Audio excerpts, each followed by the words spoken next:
যে গুৱাহাটী হাইকোৰ্টৰ 2022 চনৰ PIL মতে যদি উচ্ছেদ কৰা হৈছে কেৱল মুছলমানসকলক আজি গোৱালপাৰা জিলাৰ RFৰ 25% কিয় উচ্ছেদ নহয় গোৱালপাৰা জিলাৰ আজি ৰবাৰ বাগান আজি তামোল বাগান আজি চাহ বাগান বা আৰু অন্যান্য জায়গাত কিয় উচ্ছেদ হোৱা নাই ইয়াৰ জবাব মুখ্যমন্ত্ৰী অসমৰ ৰাইজক দিয়ক কল্যাণকামী ৰাষ্ট্ৰৰ মংগলকামী ৰাষ্ট্ৰ এখন ৰাজ্যত মানুহক এনেকুৱা ধৰণে যাযাবৰী জীৱন যাপন কটাবৰ কাৰণে বাহিৰত মুকলি আকাশৰ তলত বলডুজাৰ চলাই ৰাতাৰাতি মানুহক বেঘৰ কৰে নেকি ইয়াৰ জবাব মুখ্যমন্ত্ৰী দিব লাগিব আৰু ইয়া কৰি আছে কেৱল মাত্ৰ এইসকল মানুহ ধৰ্মীয় সংখ্যালঘু আৰু দৰিদ্ৰ এইসকল ভূমিহীন মানুহ আমি কোৱা নাই চৰকাৰী ভূমি ল'ব নোৱাৰিব চৰকাৰী ভূমি লওক কিন্তু এইসকল ভূমিহীন মানুহক ভূমি প্ৰদান কৰি তেওঁলোকক থকাৰ ব্যৱস্থা কৰি দি তেওঁলোকক অন্য বস্ত্ৰ বাসস্থানৰ ব্যৱস্থা কৰি দি চৰকাৰে বাকি কামখিনি আগুৱাই লৈ যাওক তাতে তেনেহলে এনেকুৱা ধৰণৰ মাতৃ আৰু পিতৃহাৰা বা পুত্ৰহাৰা নহলহেঁতেন আজি চৰকাৰে যদি আলাপ আলোচনাৰ জৰিয়তে সমস্যাখিনি সমাধান কৰিলেহেঁতেন এই মানুহখিনিক ভূমি দিলেহেঁতেন এই মানুহখিনি আজি ল'ৰা ছোৱালীক এটা থাকিবৰ কাৰণে ঘৰ দিব নোৱাৰি আজি তেওঁ মৃত্যুমুখত পৰিছে তেওঁ আজি মৃত্যুক আঁকোৱালি লৈছে গতিকে ইয়াতকৈ আৰু দুৰ্ভাগ্যজনক ঘটনা হ'ব পাৰে নেকি ভাৰতবৰ্ষৰ ইতিহাসত কোনো ৰাজ্যৰ কোনো ৰাজনৈতিক প্ৰধানেই এনেকুৱা ধৰণৰ কাম কাজ নকৰে যেটো অসম চৰকাৰ আৰু অসমৰ মুখ্যমন্ত্ৰীয়ে কৰি আছে গতিকে আমি পুনৰবাৰ মুখ্যমন্ত্ৰী ডাঙৰীয়াক আহ্বান জনাইছো হাইকোৰ্টৰ নিৰ্দেশত যদি উচ্ছেদ হৈছে বাকিবিলাক উচ্ছেদ কেতিয়া হ'ব এইটো মুখ্যমন্ত্ৰী স্পষ্ট কৰক RFৰ 25% কেতিয়া উচ্ছেদ হ'ব এইটো স্থিতি স্পষ্ট কৰক আৰু যদিবা কৰবাত যদি চৰকাৰী ভূমি ল'ব লগা আছে আলোচনাৰ জৰিয়তে এনেকুৱা মাতৃয়ে যাতে পিতৃহাৰা হ'ব পুত্ৰহাৰা হ'ব নালাগে সেই কোন ল'ৰা ছোৱালী যাতে পিতৃহাৰা হ'ব নালাগে তেনেহলে এই মানুহখিনিৰ লগত আলোচনা কৰি তেওঁলোকৰ ভূমিৰ ব্যৱস্থা কৰি তেওঁলোকক সকলো ধৰণৰ সুবিধা দি তেওঁলোকৰ আপোনালোকৰ মাটি লাগে মাটি লৈ যাওক আজি পুঁজিপতি গোষ্ঠীক মাটি দিবৰ কাৰণে আজি আদানীক মাটি দিবৰ কাৰণে আজি অসমৰ বিভিন্ন প্ৰান্তত আজি এই মানুহখিনিক উঠাই দিয়া হৈছে আজি আপুনি আদানীৰ প্ৰতি আপোনাৰ দৰদ আছে আজি এই মানুহখিনি কি এইখন অসমৰ বাসিন্দা নহয় নেকি এইখন অসমৰ বাসিন্দা নহয় তেওঁলোক অসমৰ অসমীয়া নহয় নেকি যে এওঁলোকৰ সংস্থাপনৰ চিন্তা আপোনাৰ নাই অলপ মানৱতা আপোনাৰ নাই নেকি চৰকাৰখনৰ তিল মানুহ হৃদয় আপোনালোকৰ নাই নেকি মানুহখিনি কি অৱস্থাত কি পৰিৱেশত আছে প্ৰতিজন মানুহ দৰিদ্ৰ বলডুজাৰে ঘৰ ভাঙি দিয়াৰ লগে লগে তেওঁলোকৰ আৰু একো নাথাকে আৰু যাব ক'ত এইসকল মানুহ যাব ক'ত গতিকে মই স্পষ্টভাৱে মুখ্যমন্ত্ৰীক আহ্বান জনাইছো মুখ্যমন্ত্ৰীক ক'ব বিচাৰিছো যে মুখ্যমন্ত্ৰী ডাঙৰীয়া আপুনি এনেকুৱা ধৰণৰ কৰ্মৰাজিবিলাক বন্ধ কৰক পাপে চুব চৰকাৰখনক নেদেখাজন আছে নিশ্চয় এই বৃদ্ধাৰ চকু পানী পুত্ৰহাৰাৰ চকু পানী এটা পাল চকুৰ পানীৰ কিন্তু হিচাপ এদিনাখন কোনোবাই নললেও কিন্তু নেদেখাজন ল'ব এইটো কিন্তু বিজেপি চৰকাৰে জনা উচিত আপোনালোকৰ চৰকাৰখনৰ আপোনালোকৰ মানুহৰ সতি সন্ততি পিতৃ মাতৃৰ যদি এনেকুৱা অৱস্থা হয় আপোনালোকৰ কেনেকুৱা লাগিব এইখিনি কথা অলপ অনুভৱ কৰক এইসকল মানুহ এওঁলোকে গৰু ছাগলী নহয় এইসকল মানুহ হয় আৰু এওঁলোকৰ অসমত জীয়াই থকাৰ অধিকাৰ আছে এওঁলোকৰ সকলো ধৰণৰ অধিকাৰ দিছে সংবিধানে আৰু সেই অধিকাৰখিনি কাঢ়ি লোৱাৰ অধিকাৰ আপোনাৰ নাই গতিকে মই পুনৰবাৰ কৈছো এনেকুৱা অবৰ্ণনীয় অমানৱীয় এই অত্যাচাৰবোৰ আপুনি বন্ধ কৰক যদি কৰবাত কিবা অসুবিধা হৈছে সেই অঞ্চলৰ ৰাইজৰ লগত আলাপ আলোচনা কৰি সমস্যাটোৰ সমাধান আমি বিচাৰিছো আমি সেই সমস্যাটোৰ সমাধান এনেকৈ বিচাৰিছো যে আলোচনা হওক মানুহখিনি সংস্থাপিত হওক মানুহখিনি সকলো ধৰণৰ সুবিধা পাওক তাৰ পিছত আপোনালোকে তাত কেনেকৈ কি ধৰণে ভূমি লৈ থাকক তাত কোনো মানুহ আপত্তি নকৰিব কিন্তু এনেকুৱা ধৰণে আপুনি ক'ত পেলাই দি আছে মানুহবিলাকক আপুনি মানুহবিলাকক ক'ত পেলাই দি আছে আজি বিভিন্ন ঠাইত আজি ৰদে বৰষুণে নলবাৰীত ৰদে বৰষুণে পৰি আছে আজি হাছলা বিলত ৰদে বৰষুণে পৰি আছে আপুনি পাইছে কি অত্যাচাৰ কৰি পাইছে কি যদি আপুনি মানসিক শান্তি পাই আছে যে সংখ্যালঘু ধৰ্মীয় সংখ্যালঘুসকলক অত্যাচাৰ কৰি মানসিক শান্তি লৈ আছে চৰকাৰখনে আপোনাৰ চৰকাৰে যদি মানসিক শান্তি পাই আছে আৰু মানসিক শান্তিৰ কাৰণে যদি আপোনাৰ চৰকাৰখনে বা আপোনাৰ চৰকাৰখনক আগতীয়াকৈ আৰু এটা চৰকাৰ আহিবৰ কাৰণে যদি আপুনি এনেকুৱা কাম কৰি আছে তেনেহ'লে কিন্তু ইয়াৰ জবাব এদিনাখন আপুনি পাব ইয়াৰ জবাব নিশ্চিতভাৱে এদিনাখন আপোনালোকে পাব গতিকে মই স্পষ্টকৈ এইকাৰণে কৈছো যে এই ধৰণৰ বৃদ্ধা মানুহখিনিৰ লগত অন্যায় নকৰিব এনেকুৱা দৰিদ্ৰ মানুহৰ লগত অন্যায় নকৰিব যিখিনি হৈ গ'ল সেইখিনি মানুহক সংস্থাপন কৰক আৰু যিখিনি কৰিব লগা আছে আপোনালোকৰ কৰিব নোটিছ দিছে সেইখিনিৰ লগত আলোচনা কৰি সমস্যাটোৰ সমাধানৰ ব্যৱস্থা মুখ্যমন্ত্ৰী ডাঙৰীয়া কৰক আৰু ইয়াৰ যোগ্য প্ৰত্যুত্তৰ মই ভাবো অসমৰ ৰাইজে এবাৰ ভাবক ইয়াত ধৰ্মীয় দৃষ্টিকোণৰ কথা আহিব নোৱাৰে অসমৰ শদিয়াৰ পৰা ধুবুৰী বৰাকৰ পৰা ব্ৰহ্মপুত্ৰলৈকে মই সকলো ৰাইজক এই দৃশ্যটো এইকাৰণে দেখুৱাইছো যে কিমান অবৰ্ণনীয়ভাৱে অমানৱীয়ভাৱে অসম চৰকাৰ অসমৰ মুখ্যমন্ত্ৰীয়ে ধৰ্মীয় সংখ্যালঘুসকলৰ ওপৰত অত্যাচাৰ কৰি আছে সহ্যৰ বাহিৰত অত্যাচাৰ হৈ আছে গতিকে এই অত্যাচাৰ যে কেৱল মাত্ৰ এওঁলোকে মুছলমান হোৱাৰ কাৰণে আপুনি অত্যাচাৰ কৰি আছে নেকি কেৱল এইসকল মানুহে ভূমি দখল কৰি আছে নেকি আৰু মানুহে ভূমি দখল কৰা নাই নেকি ৰবৰ বাগান চাহ বাগান গোৱালপাৰাত নাই নেকি 11 কৰিডৰ আপুনি খালী কৰিলে নেকি?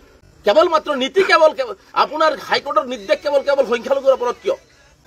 আজি আদানীক সন্তুষ্ট কৰিবৰ কাৰণে, আজি বিজেপি চৰকাৰক সন্তুষ্ট কৰিবৰ কাৰণে, দিল্লীক সন্তুষ্ট কৰিবৰ কাৰণে এইসকল দৰিদ্ৰ মানুহৰ ওপৰত আপুনি যিটো বলডুজাৰ চলাই আছে, ইয়াৰ পৰিণাম কিন্তু চৰকাৰখনে এদিনা ভুগিব আৰু নেদেখাজনে ইয়াৰ বিচাৰ কৰিব। কেৱল মাত্ৰ চিত্ৰটো মই দেখালো। মই মনিৰুলৰ ঘৰত আহিছো, মনিৰুলৰ খবৰ লৈছো। আমি আমচুৱে মনিৰুলৰ পৰিয়ালৰ লগত সদায় থাকিব। এই পৰিয়ালৰ কণমানি শিশুটিৰ সকলো ধৰণৰ যি ব্যৱস্থা গ্ৰহণ কৰিব লাগে, পঢ়া শুনাৰ ক্ষেত্ৰতে হওক বা কি হওক, তেওঁ যিহেতু পৃথিৱীত নাই, তেওঁৰ স্ত্ৰী যিহেতু নাই, কেৱল বৃদ্ধা মাতৃগৰাকী আছে আৰু কণমানি শিশুটি আছে, গতিকে তেওঁলোকক যিখিনি সহায় কৰিব লাগে আমচুৰ পৰিয়ালে সদায় তেওঁলোকক কৰিব। কাৰণ আমি মানৱীয় দৃষ্টিকোণেৰে আমি মানুহ হিচাপে এই মানুহখিনিৰ কাষত আমি সদায় থিয় হৈছো আৰু সদায় থিয় হ'ম। আৰু মই বিশেষকৈ গোৱালপাৰা জিলা প্ৰশাসন, অসম চৰকাৰক আহ্বান জনাইছো পুনৰবাৰ যে আপোনালোকে মানৱীয় দৃষ্টিৰে আপোনালোকে মানুহখিনিক এনেকুৱা ধৰণৰ আতংকময় পৰিৱেশ সৃষ্টি নকৰি আলাপ আলোচনাৰ জৰিয়তে সমস্যাটোৰ সমাধান কৰাৰ কাৰণে আগবাঢ়ি যাওক। অন্যথা এদিনাখন এই ধৰণৰ অন্যায় অত্যাচাৰৰ জবাব কিন্তু অসম চৰকাৰ নিশ্চিতভাৱে পাব, আৰু এইটো নিশ্চিতভাৱে পাব, ৰাইজেতো দিবই। আৰু এই ধৰণৰ চকুৰ পানীৰ হিচাপো কিন্তু নেদেখাজনে কিন্তু ল'ব। পাপে চুব। মই স্পষ্টকৈ কৈছো, এই চৰকাৰখনক পাপে চুব, পাপে দগ্ধ কৰিব। এনেকুৱা কৰিব নাপায় মানুহৰ লগত। মুকলি আকাশৰ তলত থৈ দিছে, ল'ৰা ছোৱালী খাবলৈ নাই, স্কুল কলেজ আপোনালোকে কৈছে সংখ্যালঘুসকল ডক্টৰ ইঞ্জিনিয়াৰ হ'ব লাগে, আৰু সংখ্যালঘুৰ ওপৰত বলডুজাৰ চলাই দি স্কুল কলেজ ভাঙি দি ল'ৰা ছোৱালীক আপোনালোকে একেবাৰে শিক্ষাৰ পৰা বঞ্চিত কৰি দিছে। আপোনালোকে কেতিয়াবা কয় মানৱীয় দৃষ্টিৰে আমি চাম, সংস্থাপন দিম নহয়, সংস্থাপন দি মানৱীয় দৃষ্টি আগত ৰাখি আপোনালোকে কামখিনি আগবাঢ়ি কিয় নাযায়? আপোনালোকে আগতে বলডুজাৰ কিয় চলাই যায়? তাৰমানে আপোনালোকক দেখুৱাব লাগে নেকি? মানুহক মাৰি, মানুহক হত্যা কৰি, মানুহৰ অত্যাচাৰ কৰি আপোনালোকে কি আনন্দ ল'ব বিচাৰিছে, কি বুজাব বিচাৰিছে? আৰু এইটোৱে যদি মানুহক হত্যা কৰি, মানুহৰ বলডুজাৰ দি ঘৰ ভাঙি, মানুহৰ চকুৰ পানী মাটিত পেলাই যদি আপোনালোকে যদি আনন্দ ল'ব বিচাৰিছে, সেই আনন্দ কিন্তু চিৰস্থায়ী নহয়। এইটো আমচুৱে স্পষ্টভাৱে অসমৰ মুখ্যমন্ত্ৰী আৰু অসম চৰকাৰক আমি সকীয়াইছো আৰু বুজাই দিব বিচাৰিছো। মই পুনৰ এই পৰিয়ালটোক আমি সমবেদনা জনাইছো। আমি এই পৰিয়ালটোৰ কাষত আছো, আমি ৰাইজৰ লগতো আছো। আমি বিচাৰিছো ভূমিহীন, প্ৰতিজন ভূমিহীন মানুহে, ভূমিহীন ভাৰতীয় নাগৰিকে তেওঁলোকৰ ভূমি পাওক, তেওঁলোক সংস্থাপিত হওক আৰু তেওঁলোকৰ ল'ৰা ছোৱালী লৈ সুখে শান্তিৰে থাকক। এইটো আমচুৱে বিচাৰিছে। আৰু চৰকাৰক আমি দাবী উত্থাপন কৰিছো, চৰকাৰেও মই অনুৰোধ কৰিছো চৰকাৰক যে আপোনালোকে আলাপ আলোচনাৰ জৰিয়তে এই মানুহখিনিক সংস্থাপনৰ দায়িত্ব লৈ এই মানুহখিনিক সকলো ধৰণৰ সুবিধাৰ ব্যৱস্থা কৰি দি আপোনালোকৰ কিবা কৰণীয় আছে বা ভূমিখিনি যদি লাগে তাৰ কাৰণে আপোনালোকে আগবাঢ়ক। তাৰ আগতীয়াকে এই মানুহখিনিক এটা সংস্থাপনৰ দায়িত্ব লওক চৰকাৰে। এই আহ্বান মই চৰকাৰৰ প্ৰতি ৰাখিছো। গতিকে মই আজি দুখেৰে আজি এই লাইভটো কৰিছো, বৰ দুখেৰে। দুখ মানে আজি ভাষা নাই আমাৰ। আৰু প্ৰতিজন হৃদয়বান ব্যক্তিয়ে হয়তো এই চিত্ৰটো যদি চায়, কোনো মানুহে হয়তো চকু পানী নোলাই থাকিব নোৱাৰিব। গতিকে এনেকুৱা এটা পৰিৱেশত আপোনালোকে ঘৰ চাওক, ঘৰৰ অৱস্থা নাই। এটা সৰু ছোৱালীৰ নিচিনা তেওঁলোকে তুলি মাক আৰু ল'ৰা ছোৱালী দুটা লৈ আছিলে। এনেকুৱা হাজাৰ হাজাৰ পৰিয়াল আছে যিসকল পৰিয়ালক নোটিছ দিয়া হৈছে। এই সকলো পৰিয়ালে একেবাৰে দৰিদ্ৰ। আৰু এই দৰিদ্ৰ পৰিয়ালৰ এই অনুনি বিননি শুনিব কোনে? শুনিব চৰকাৰখনে শুনিব লাগিব। চৰকাৰখনৰ দায়িত্বৰ কৰ্তব্য হৈছে সেইখন ৰাজ্যৰ প্ৰতিজন নাগৰিকৰ নিৰাপত্তা সুনিশ্চিত কৰা, সকলো অধিকাৰ সুৰক্ষিত কৰা। কিন্তু আজি সেইখিনিতো বাদেই, অধিকাৰ সুৰক্ষিত কৰা, নিৰাপত্তা সুৰক্ষিত কৰা এইবিলাকতো বাদেই। বাকী কিন্তু এই চৰকাৰখনে মানুহখিনিক কেৱল মাত্ৰ বলডুজাৰ চলাই এনেকুৱা ধৰণে মানুহখিনিক হত্যা মৃত্যুৰ মুখলৈ যাবলৈ বাধ্য কৰাই আছে। মানুহখিনিক এনেকুৱা ধৰণে মুকলি আকাশৰ তলত তুলি মানে বৰ ৰ'দ বৰষুণত থাকিবৰ কাৰণে বাধ্য কৰাইছে। এইটো কিন্তু অসমৰ কাৰণে শুভ লক্ষণ নহয়। আৰু এইটো কিন্তু মানে মই ভাবোঁ যে এখন সুস্থ গণতান্ত্ৰিক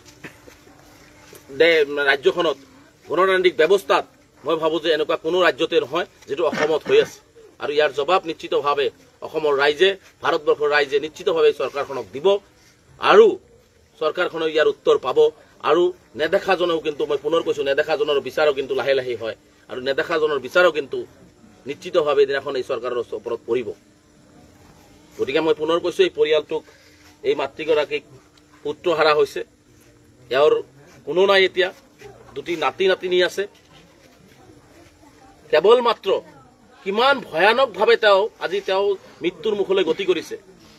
নোটিছ পাই মাইকিঙৰ মাইকিং কৰি পেলাই যিটো মানে মানে এই অঞ্চলত যিটো এটা ভয় আৰু আতংক সৃষ্টি কৰিছে, সেই আতংকত তেওঁ নিজৰ সতী ল'ৰা ছোৱালী দুটাক, যিহেতু স্ত্ৰী নাই, এই মাক আৰু সেই ল'ৰা ছোৱালী দুটাক শান্তিৰে ৰাখিবৰ কাৰণে কাৰোবাৰ ঘৰত ঘৰ বিচাৰি গৈছিল, যে 500,000 টকাত এটা ঘৰ পোৱা যায় নেকি, যে মাক আৰু মোৰ ছোৱালী দুটা ল'ৰা ছোৱালী দুটাক ৰাখিব পাৰো নেকি। কিন্তু যেতিয়াই দেখিছে 10,000 12,000 টকাৰ তলত কাৰো ঘৰ নাই, তেওঁ উভতি আহি মাক আৰু ল'ৰা ছোৱালী দুটাৰ মুখৰ পিনে চাব নোৱাৰিলে। তেওঁ অকলশৰীয়া, আমি শুনামতে অকলশৰীয়া হৈ হুক হুকাই কান্দিছে। হুক হুকাই কান্দি মাক আৰু ল'ৰা ছোৱালী দুটাক বাহিৰত বহাই থৈছে। বহাই থৈ তেওঁ নিজে এইখন পৃথিৱীৰ পৰা গুচি গৈছে। তেনেহলে চাওক মানুহ কিমান মানে আতংকত আৰু কিমান অসহায় হলে এজন মানুহ নিজৰ মাতৃ আৰু সন্তান দুটাক বাহিৰত বহাই নিজে ভিতৰত গৈ মৃত্যুৰ ৰাস্তাত গতি কৰিব পাৰে। কিমান ভয়ানকভাৱে তেওঁ আত্মহত্যা কৰিছে। আৰু এইটো আত্মহত্যা হ'বই নোৱাৰে, এইটো চৰকাৰী হত্যা, এইটো চৰকাৰী হত্যা। আৰু এই চৰকাৰী হত্যাৰ বিচাৰ আমাক লাগিবৰ বিচাৰ এদিন হ'বই। গতিকে মই পুনৰবাৰ অসমৰ মুখ্যমন্ত্ৰীক কৈছো যে এনেকুৱা ধৰণৰ অন্যায় বন্ধ কৰক। আলাপ আলোচনাৰ জৰিয়তে ভূমিহীন মানুহক ভূমি দি পেলাই বাকী কামখিনি আপুনি আগুৱাই লৈ যাওক, তাত সহযোগিতা সকলোৱে কৰিব। কিন্তু এই মানুহখিনিৰ লগত আৰু অন্যায় নকৰিব। বহুত হৈ গ'ল অন্যায়, আৰু অন্যায় নকৰিব বুলি মই মুখ্যমন্ত্ৰীক আহ্বান জনাইছো।